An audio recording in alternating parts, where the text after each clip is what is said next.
गेल्या काही दिवसांपासून नगर जिल्ह्यातील शेवगाव हा तालुका शेअर मार्केटमुळे चांगलाच चर्चेत आला आहे। तालुक्यात मोठ्या संख्येने ट्रेडर निर्माण झाले आहेत। गुंतवणूकदार अधिक परताव्याचं आमिष दाखवतात। गुंतवणूक झाली की ते पसार होतात। सर्वसामान्य नागरिक या शेअर मार्केटच्या नावाखाली सुरू असलेल्या भूलभुलैयाला बळी पडत असल्याचं चित्र दिसत आहे। फसवणूक झाल्याने अनेकांचे संसार आता रस्त्यावर आले आहेत। शेवगाव तालुक्यातील गदेवाडीकरांना देखील याचा प्रत्यय आलाय। जास्त परताव्याचं आमिष दाखवून एकाने लुटल्याची घटना आता समोर आली आहे। या संदर्भात गदेवाडी ग्रामस्थांनी शेवगाव पोलीस निरीक्षकांची भेट घेऊन गुन्हा दाखल करण्याची मागणी केली आहे। आज या ठिकाणी गदेवाडी येथील ग्रामस्थ शेवगाव पोलीस स्टेशनला PI साहेबांना अर्ज देण्याकरता आली होती। तर त्यांनी आमचा सल्ला देण्यासाठी आम्ही इथं या ठिकाणी आलो होतो।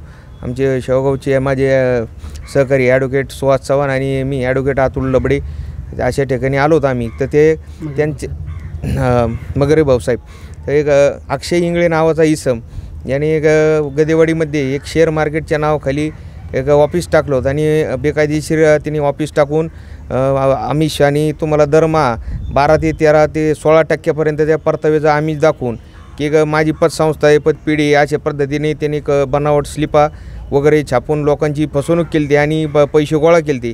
आणि गेल्या 3 ते 4 वर्षापासून शेवगाव शहरामध्ये शेवगाव तालुक्यामध्ये हा प्रकार राजरोसपणे फार मोठ्या प्रमाणात चाललेला आहे।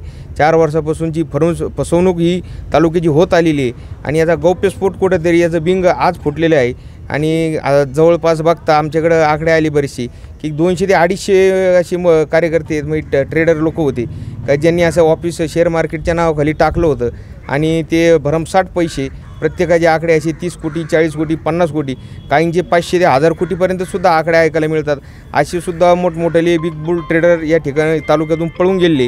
तालुका अक्षरशः त्यांनी एक 20-25 वर्ष मागं नेलेलं आहे। याच्यामध्ये फार गरीब लोकांनी काहींनी बचत गटांचे पैसे काढून महिलांनी काहींनी सोनं तारण ठेवून काहींनी सोनं गहाण ठेवून विकून हात उसने पैसे घेऊन शेकड्याने पैसे घेऊन ह्या लोकांकडं फार मोठ्या परताव्याच्या आमिषापोटी पैसे पाठवले होते।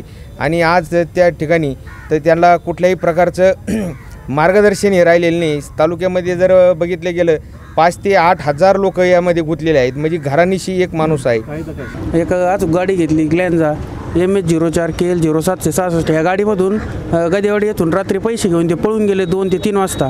ही गाडी कोणाच्या नावावर आहे काय आहे त्यांच्या मागं नेमकं मंत्रालयातून हात कोणाचा आहे त्यांच्या मागं एक मंत्रालयाचा आमच्या गावात तिथं एक कार्यक्रम घेतला होता। त्या कार्यक्रमामध्ये बरेच साहेब लोक आलते ते त्या कार्यक्रमात बरेच साहेब लोक आलते। तर मग त्याची चौकशी व्हायला पाहिजे।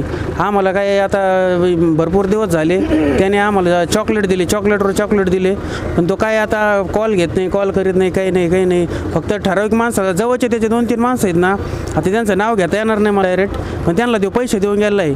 गावात कोण काय करतं आहे कोण काय नाही करत सगळी चौकशी त्याच्यापर्यंत पोहोचते। आम्ही त्याला पकडण्यासाठी मुंबईला पण गेलो होतो। मुंबईला डोंबिवलीत तो नांदिवलीमध्ये राहत होता पण तिथून आम्हाला जाऊस तर तो तिथून पण फरार झाला। त्याचा मेवना वगैरे तिथं राहत होते पण आम्हाला बाकीची माहिती समजली नाही त्याच्यामुळे आम्ही 4 दिवस मुंबईत राहून आज काय केलं आज आम्ही इथं शेवगाव पोलीस स्टेशनला निवेदन देण्यासाठी आलो होतो का आमचा गुन्हा दाखल करा अक्षय इंगळेवरती गुन्हा दाखल करा। 2 लाख रुपये नाही का घेतलेले आहे त्यांनी शेअर मार्केटच्या नावाखाली घेतलेले आहे। त्यांनी 13% आमिष दाखवून मला तो बोलला की दर महिन्याला 13% तुला पैसे परतावे करील।